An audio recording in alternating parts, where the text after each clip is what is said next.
Good morning, students. Welcome the TSN school. Now we'll continue our grammar portion. Topic is gap filling. जो gap filling है वो topic आपका grammar का है. इसमें क्या होता है कि आपने जैसे लास्ट क्लास में पढ़ा था, आपने पार्ट ऑफ स्पीचेस पढ़ी थी जो 8 होती है हमारी, इंटरजेक्शन, डिटरमिनर्स, प्रपोजिशंस या हमारी जो आर्टिकल्स होते हैं, ये सब आपने अपने 8th स्टैंडर्ड में पढ़ा था. ठीक है, उसी से रिलेटेड जो ये हमारा टॉपिक है, ये है एक गैप फिलिंग का जो टॉपिक है वो बन के आता है.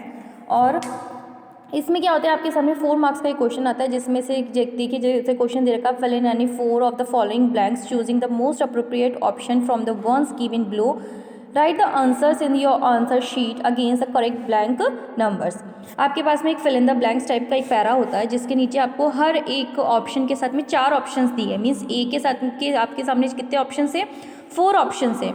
उनसे रिलेटेड आपको एक आंसर चूज़ करना है और वहाँ पे फिलअप करना है. और आपको पता है कि हम जब ग्रामर के सेंटेंस रीड आउट करते हैं तो हमें थोड़ा सा कंफ्यूजिंग लगता है. अगर हम गलत सेंटेंस बनाते हैं तो हम है ना रॉन्ग सेंटेंस को करेक्ट करने का भी सोचते हैं. तो उस तरीके से हम क्या करते हैं, उसमें कुछ वर्ब चेंज कर देते हैं या फिर कुछ डिटरमिनर चेंज कर देते हैं, या कोई आर्टिकल चेंज हो सकता है, मॉडल चेंज हो सकता है.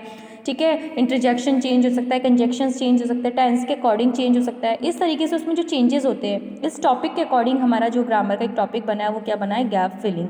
ये आपका 4 मार्क्स का क्वेश्चन आता है जो कि आपके एग्जाम्स में आएगा. ठीक है, आपके सामने एक फिल इन द ब्लैंक्स दिया होगा, जिसमें आपको 4 ऑप्शंस दिए होंगे हर एक फिलअप के साथ में. उसमें से 4 ऑप्शन में से आपको एक ऑप्शन चूज़ करके उसको फिलअप करना है कि कौन सा आंसर वहाँ पर फिट बैठता है. अब वो ग्रामेटिकल मिस्टेक हो सकती है या एक तरह से आपको उसमें ग्रामेटिकल जो मिस्टेक है उसको ढूंढ के उसको करेक्ट करना है. जैसे कि आप देखिए, फर्स्ट वाला है Azad has a dash fans in the city. अब ए के लिए आपके पास 4 ऑप्शन है, few, little, a lot of, much. अब देखिए, आज़ाद हैज़ मीन्स आज़ाद क्या है, सिंगुलर की बात हो रही है, तो उसके पास में क्या है, उसके बहुत सारे फैंस इन द सिटी. तो हमें पता है कि अ लॉट ऑफ मीन्स बहुत सारे, एक से बहुत ज़्यादा. तो उसकी सेंस में हम किसका यूज़ करेंगे? अ लॉट ऑफ का इसमें यूज़ करेंगे. When he visit his place, be dash of them come to visit him in. और क्या है, when he visit his place, many of them means जो 4 बी सेक्शन है उसमें some, many, few, a few. some means कुछ, few means भी कुछ, a few means भी कुछ, many means ज़्यादा. तो जो वर्ड हमने सेंटेंस पढ़ा, when he visit his place, जब वो अपने प्लेस पे जाता है, तो many of them means ज़्यादा से ज़्यादा लोग उससे मिलने के लिए आते हैं, वहाँ पर है. See, hotel where he puts up the an और सम. तो शौर्य हमेशा सेंटेंस के स्टार्टिंग में हम किसका यूज़ करते थे? होटल. ठीक है, हमने पढ़ा है कि कोई भी ऐसी पर्टिकुलर चीज़ें होती है जिसके सामने हम किसका यूज़ करते हैं? द का यूज़ करते हैं. Normally he does not have D dash time for such fans. ठीक है, फोर्थ क्या है? Little, much, many, all. अब क्या कह रहा है? Normally the does not have much time या मोर टाइम. ठीक है, अब इसमें मोर तो है ही नहीं, या तो मैनी है, ऑल है या लिटिल है. तो क्या यूज़ होगा यहाँ पर? Much time for such fans. उसके पास ज़्यादा टाइम ऐसे नहीं होता. 1, E dash his fans refuse to budge from the place he was staying in. और इसलिए उसके जो फैंस होते हैं उसमें से वन ऑफ हिज फैन उसके फैंस में से. तो का के सेंस में हम किसका यूज़ करते हैं? ऑफ का यूज़ करते हैं. तो इस सेंटेंस को कंप्लीट करने के लिए हम किसका यूज़ करेंगे यहाँ पर? ऑफ. आपको 4 ऑप्शन है, उनको फिट कर करके देखना है कि कौन सा सेंटेंस जो है अच्छे से फिट हो रहा है, या क्या आपको मिस्टेक उसमें पर्टिकुलरली लग रही है. तो वो आपको सेंटेंस 2-3 बार जब रीड आउट आप करेंगे तो उसमें आपको समझ में आ जाएगा. 1 इन तो हो नहीं सकता, 1 ऑन नहीं हो सकता, 1 एट नहीं हो सकता. तो क्या होगा? 1 of his fans refuse to budge from the place he was staying in. इस तरीके से आपके पास में 4 ऑप्शन है, उसमें से आपको एक फिल ऐसे करना है. ठीक है, एक आप और देख लीजिए example. The aim of our life dash be to put in a lot of hard work and pursuit. अगर हमें अपने लाइफ का एम प्राप्त करना है तो उसके लिए हमें क्या करनी होगी, क्या मेहनत करनी होगी?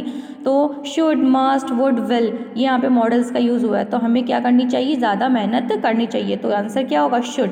The aim of our life should be to put in a lot of hard work and pursuit. हमें क्या करना होगा? ज़्यादा मेहनत करनी होगी, जिससे क्या होगा? हमें हमारी जो लाइफ का गोल है, जो लाइफ का जो एम है, वो हमारा कंप्लीट होगा. B dash the direction of our goal. Second में देखिए, इनटू, टू, इन और फॉर. तो इनटू जो होता है बाहर से अंदर जाने के सेंस में होता है, टू, इन, फॉर. तो यहाँ क्या होगा? In the direction of our goal, किसको परस्यूट करने के लिए, हमारे डायरेक्शन को कंप्लीट करने के लिए हमें क्या करना पड़ेगा, ज़्यादा मेहनत करनी होगी। We should dash be disheartened by setbacks. See में देखिए never, always, seldom and rarely. तो हमें क्या करना चाहिए, वी शुड मतलब हमें कभी भी निराश नहीं होना चाहिए। तो नेवर यहाँ पे किसका यूज़ होगा, नेवर, कभी भी के सेंस में किसका यूज़ करते हैं, नेवर का। तो we should never be disheartened by setbacks. हमें कभी भी अगर हम पीछे चले जाते हैं, मीन्स हमें अगर निराशा मिलती है, तो हमें कभी मतलब अगर हमें कहते हैं ना कि किसी चीज़ की कमी के कारण हमारी अगर हम उस गोल तक नहीं पहुँच पा रहे, तो हमें कभी निराश नहीं होना चाहिए। तो नेवर, ठीक है। The hard work done dash the right direction.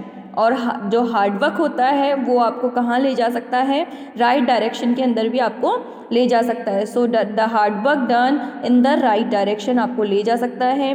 4 देखिए आपका ई वाला, direction can help us to be winner. और अगर आप मतलब राइट डायरेक्शन में मेहनत करेंगे तो आप क्या होगा, आपको सक्सेस ज़रूर से मिलेगी। तो you can help us to be a winner, means right direction can help us to be a winner. और राइट डायरेक्शन ही क्या कर सकता है, हमारी मदद कर सकता है, किसके लिए, सक्सेस पाने के लिए या मतलब विनर होने के लिए।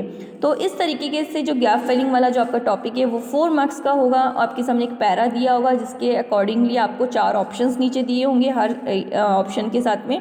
उसमें से आपको एक फिल करना है। वो ग्रामेटिकल मिस्टेक हो सकती है किसी भी तरीके की, या तो मॉडल से रिलेटेड, इंटरजेक्शन से रिलेटेड, आर्टिकल से रिलेटेड या डिटर्मिनेशन से रिलेटेड। इस तरीके की जो भी आपके कॉमन वाले जो टॉपिक्स है ग्रामर के, उनके अकॉर्डिंगली ये चेंजेस हो सकते हैं।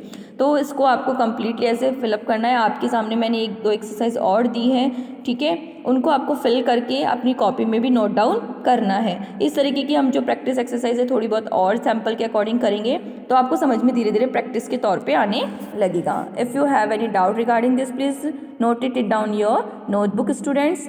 So thank you all.